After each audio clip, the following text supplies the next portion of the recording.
जय श्री ओम नमः सिद्धेभ्य नमो अरिहंताणं नमो सिद्धाणं नमो आयर्याणं नमो वज्जायाणं नमो लोये सव्वसाहुणं मंगलं भगवान् वीरो मंगलं गौतमो गणी मंगलं कुन्दकुन्दार्यो जैनधर्मोऽस्तु मंगलं सर्वमङ्गलमाङ्गल्यं सर्वकल्याणकारकं प्रधानं सर्वधर्माणां जैनं जयतु शासनं जैनं जयतु शासनं जैनं जयतु शासनम। आचार्य वादीब सिंह सूरी द्वारा विरचित छत्र चूड़ामणि की वांछना हम लोग कर रहे हैं और उसमें अपन तीसरे लंब यानी तीसरे चैप्टर में पहुँचे हैं, जिसमें उपकथा 5 में अपने को सेठ श्रीदत्त का परिचय हुआ। किस तरह से वो बीच समुद्र में उनकी नाव टूट गई थी, फिर वो एक द्वीप पर आए, फिर उन्होंने एक अनजान व्यक्ति को देखकर अपनी सारी कथा उनको सुनाई।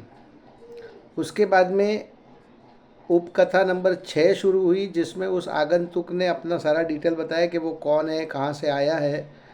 ठीक है ना। वो आया हुआ था गांधार देश की प्रसिद्ध नित्यालोक नाम की नगरी से, वहाँ के राजा गरुड़वेग और उनकी रानी धारिणी की पुत्री का नाम था, एक सेकंड, गंधर्वदत्ता। वो जवान हो गई है, इसका ये सब उसको सेठ श्रीदत्त को उन्होंने बताया, उस आगंतुक ने। आज से अपने को श्लोक नंबर 34 से शुरू करना है, पेज नंबर 194 पर। अपरिचित व्यक्ति का परिचय। हाँ। भवन्तं परतंत्रोऽहं नौभ्रशंभाभ्रान्तिमावहन् नाम्ना धर कृतेर्भवना पुनरानीतवद्वानिति। अन्वयार्थ। धर नाम का पराधीन सेवक मैं, कार्य की गुरुता से या अत्यंत आवश्यक कार्य होने से आपको नौका के नाश होने के भ्रम को उत्पन्न करके पश्चात यहाँ लाया हूँ। इस प्रकार उसने श्रीदत्त सेठ से कहा। देखिए यहाँ क्या हुआ, ये तो विद्याधर था। तो विद्याधर जो था, इसका नाम था धर। ये उनका स्वाधीन पराधीन सेवक था। किसका? राजा गरुड़वेग का।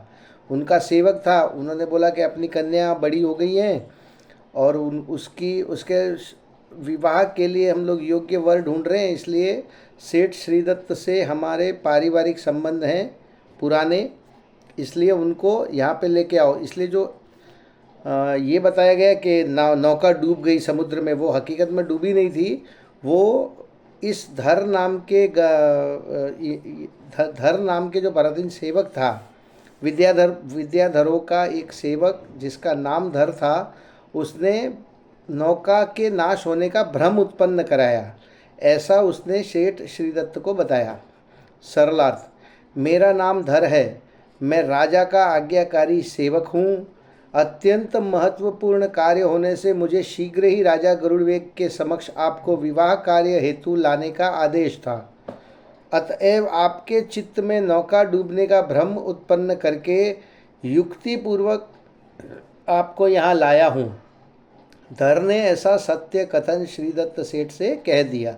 मतलब क्या हुआ कि नौका हकीकत में टूटी नहीं थी, वैसा उसने, वो विद्याधर ने ऐसा एक भ्रम उत्पन्न कराया उसके चित्त में, सेठ श्रीदत्त के चित्त में, कि आपका जो नौका है आपकी वो डूब गई है, ऐसा भ्रम उत्पन्न कराया। वो भ्रम उत्पन्न क्यों कराया कि राजा गरुड़वेग के समक्ष में विवाह का कार्य हेतु, विवाह का कार्य था जो बहुत महत्वपूर्ण था, इसीलिए उनको लेके आना था। अतएव इसीलिए आपके चित्त में नौका डूबने का भ्रम उत्पन्न करके युक्तिपूर्वक छल से उसको वहाँ लेके आया है। अगला श्लोक देखते हैं 35 नंबर का। सत्य स्थिति सुनकर श्रीदत्त सेठ आनंदित। देखिए क्या हो गया कि अब ये वो उसको पहले ऐसा लग रहा था कि मेरा सारा धन नाश हो गया, लेकिन अब ये पता चला कि धन नाश हुआ नहीं, तो वो आनंदित हो गया। श्रीदत्तोपि तदा कार्ण्य तुतोष सुत राम सौ दुख स्यांतनंतर सौख्य मति मात्रम ही देहिनाम। अन्वयार्थ। श्रीदत्त सेठ भी यह बात सुनकर अत्यंत संतुष्ट हुए। अत्र नीति निश्चय से जीवों के दुख के बाद सुख का मिलना अत्यंत सुखकर होता है। देखिए, था तो भ्रम, लेकिन था तो सही ना, भ्रम भी हो था ज़रूर, उसकी अस्थि थी भ्रम की। और जब ये पता चल गया कि वो भ्रम था, नौका टूटी नहीं, तो उस दुख के पश्चात मतलब उसको सुख मिलने से अत्यंत वो जो सुख है वो अत्यंत सुखकर हुआ। सरलार्थ, धर नामक विद्याधर से सत्य कथन सुनकर श्रीदत्त सेठ को अत्यंत आनंद हुआ, क्योंकि दुख या कष्टों के पश्चात मिलने वाला सुख जीवों को अत्यंत आनंददायक लगता है। विशेषार्थ, श्रीदत्त सेठ अपनी नौका के डूबने या नष्ट हो जाने के कारण दुखी हो गए थे। स्वाभाविक था कि जितना धन कमाने के लिए गए हुए थे विदेश में, वहाँ से धन कमाकर संचित करके एकत्रित करके लेके आ रहे थे और नौका डूब गई, तो नौका के डूबने से, नष्ट हो जाने से सेठ श्रीदत्त बहुत दुखी थे। जहाँ जीवित बचने की भी संभावना नहीं थी, वहाँ इस प्रकार के अनुकूल सहयोग मिलने की कल्पना स्वप्न में भी नहीं की थी। जब नौका में बैठे हुए थे और नौका हिल डुल रही थी या टूटने की कगार पर थी, तब तो जीवित बचने की भी आशा नहीं थी। ठीक है, और ऐसी स्थिति में ये सब इतना अनुकूल संयोग मिल गया कि जान पहचान वाले गरुड़ वेग नाम के राजा, उनका एक पराधीन सेवक, वो उनको वहाँ पे लेने आया हुआ था। तो इस तरह की अनुकूल सहयोग मिलने की कल्पना भी नहीं की थी। ऐसी दुखद मानसिक स्थिति में यह जानकर कि नौका सुरक्षित है, सर्वधन भी सुरक्षित है और अब अपने मित्र वह भी राजा से मिलना होगा, ऐसा जानकर सेठ श्रीदत्त का आनंदित होना स्वाभाविक है। अत्यंत प्रतिकूलताओं के पश्चात मिलने वाली अनुकूलता अति आनंददायी होती है। ये नॉर्मली भी अपने लाइफ में अपने देखते हैं, बहुत सारा अपने को कष्ट देखना पड़े एक साथ में, और फिर उसके पीछे कोई थोड़ी सी भी खुशी हो तो वो छोटी सी खुशी से अपने को बहुत ज़्यादा हर्ष होता है। ठीक है ना, नॉर्मल डेली लाइफ में अपने को देखने को मिलता है कि पैसे कमाने के लिए हमने माल लाया, बहुत मेहनत करके माल लेकर आए, वहाँ पहले खरीदी करने गए, पेमेंट का जुगाड़ किया, पेमेंट करवाया, फिर माल बिक गया और बिक के अपने को बहुत ज़्यादा मुनाफा हो गया। तो वो मुनाफा अपने को जो पीछे जो अपन ने प्रतिकूलताएं देखी या तकलीफ़ देखी, उन सारे कष्टों को वो स्मृति में से मिटा देता है। अगला श्लोक देखते हैं 36 नंबर का। श्रीदत्त सेठ का राजा से मिलना, अब वो राजा से मिलने के लिए जा रहे हैं। असुखायत वैश्योपी खेचरेन्द्रावलोकनाथ मित्रम धात्रिपतिम लोके को परः पश्यतः सुखी। अन्वयार्थ, श्रीदत्त सेठ भी विद्याधरों के स्वामी के दर्शन से अत्यंत सुखी हुए। अत्र नीति, इस संसार में मित्र राजा को देखने वाले से दूसरा कौन सुखी है। ठीक है, क्या बता रहे हैं सरलार देखते हैं। श्रीदत्त सेठ भी विद्याधरों के स्वामी राजा गरुड़वेग अर्थात अपने मित्र से मिलकर अत्यंत सुखी हुए, क्योंकि जिसका मित्र राजा हो उससे मिलने वाला मनुष्य अपने को संसार में अत्यंत सुखी मानता है। अब राजा ही अपना मित्र है तो उसको लगेगा कि यार अपने को यहाँ पे कौन चैलेंज कर सकता है, अपने को क्या तकलीफ़ हो सकती है, तो अपने मित्र से मिलके उसको बहुत हर्ष हुआ। विशेषार्थ, रागी जीव स्त्री पुत्रादि से मिलने पर अपने को सुखी अनुभव करता है, फिर मित्र से मिलना तो और अधिक आनंद का कारण बनता है, और वह मित्र भी राजा हो तो उसके आनंद का क्या कहना। अतः श्रीदत्त सेठ अपने मित्र राजा से मिलकर अत्यंत आनंदित हुए। अगला श्लोक देखते हैं 37 नंबर का। पुत्री श्रीदत्त सेठ को सौंपना। नभश्चराधिपः पश्चात् तद्दायत्तां सुतां व्यधात् प्राणेशवपि प्रमाणं यत्तिधि मित्रमित्यस्यते। 37 नंबर का श्लोक है, इसका अन्वयार्थ देखते हैं हम लोग। तत्पश्चात विद्याधरों के स्वामी गरुड़वेग ने अपनी पुत्री उन श्रीदत्त सेठ के अधीन कर दी। अत्र नीति, निश्चय से जो प्राणों से भी अधिक प्रमाण हो अर्थात विश्वास पात्र हो तथा मित्र के लिए जो अपने प्राणों को भी तुच्छ समझता हो, वही सच्चा मित्र माना गया है।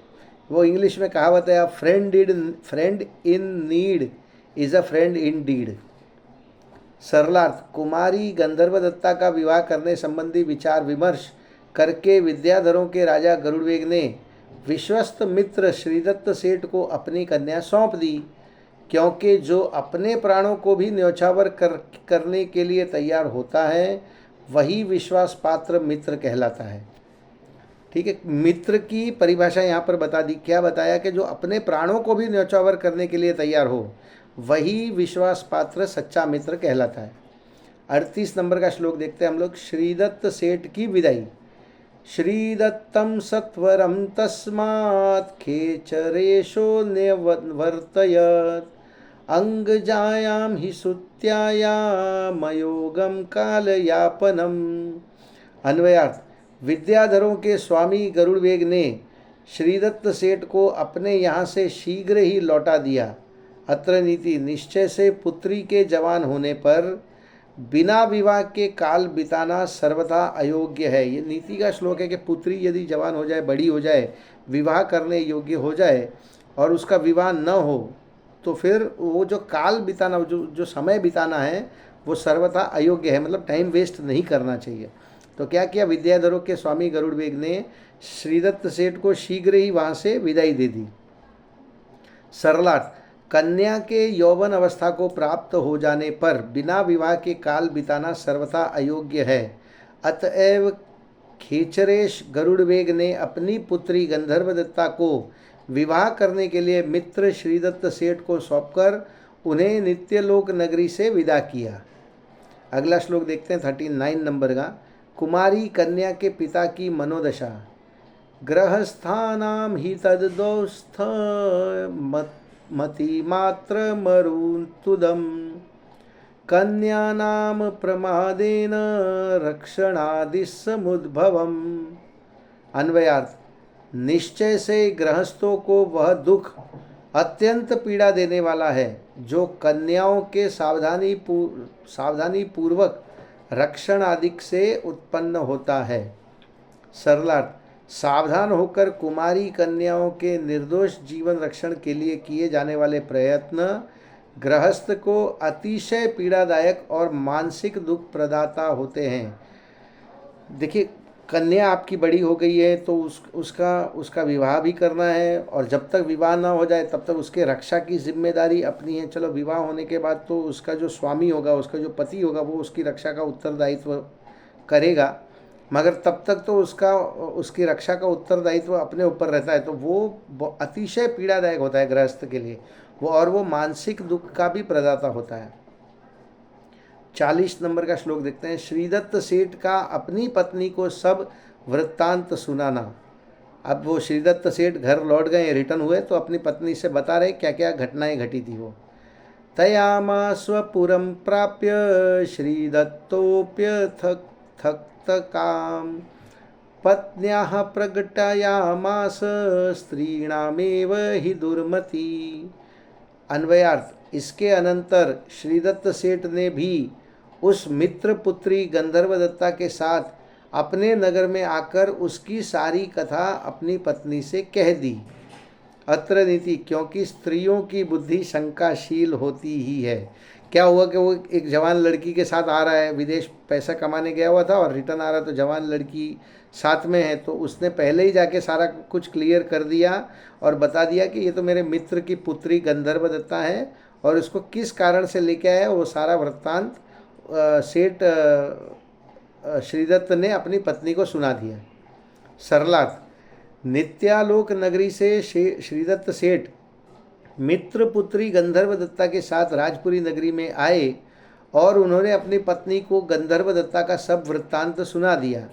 क्योंकि स्त्रियां प्राय शंकाशील होती है, ये उनकी सहज स्वाभाविक मनोदशा होती है। किसी अन्य पराई स्त्री के साथ जब अपने पति को देखती है तो उनको सहज शंका हो जाती है।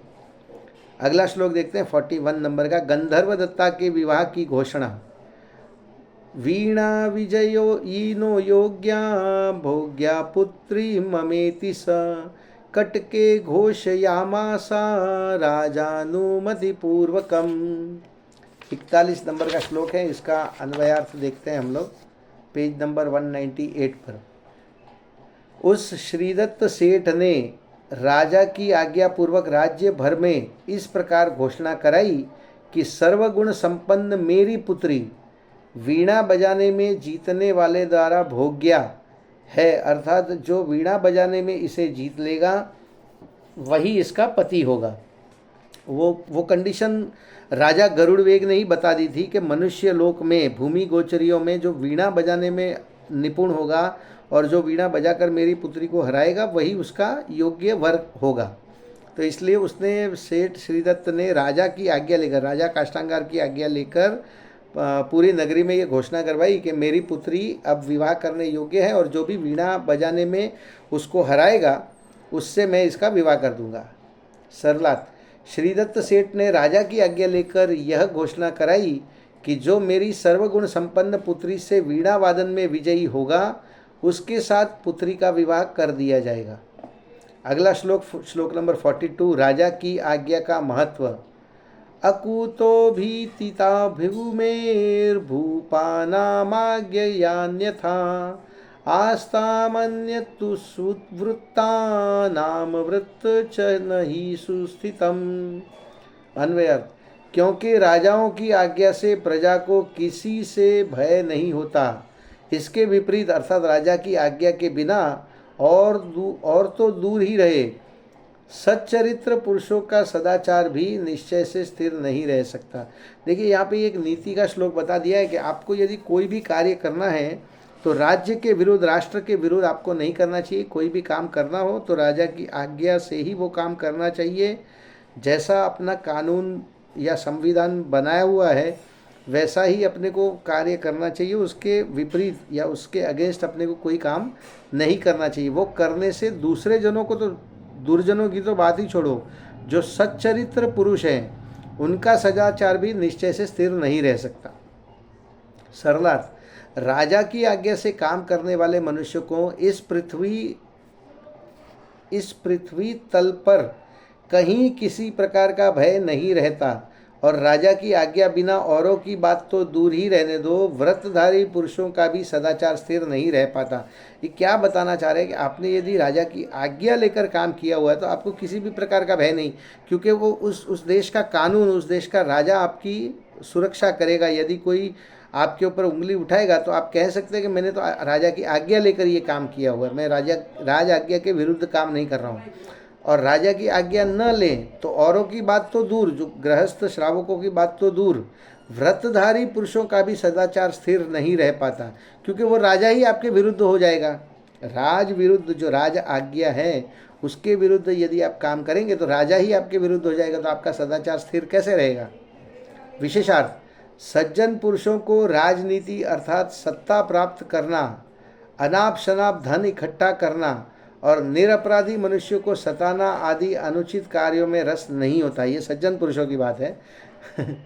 सज्जन तो अपना जीवन सरलता एवं शांति से बिताने की ही भावना रखते हैं, अतः जिस किसी की भी सत्ता चलती हो उसके साथ निर्विरोधता से रहते हैं। श्रीदत्त सेठ भी सज्जनोत्तम हैं, अतः उन्होंने वर्तमान में राज्य करने वाले राजा काष्टांगार से आज्ञा लेकर ही गंधर्व दत्ता के विवाह की घोषणा की।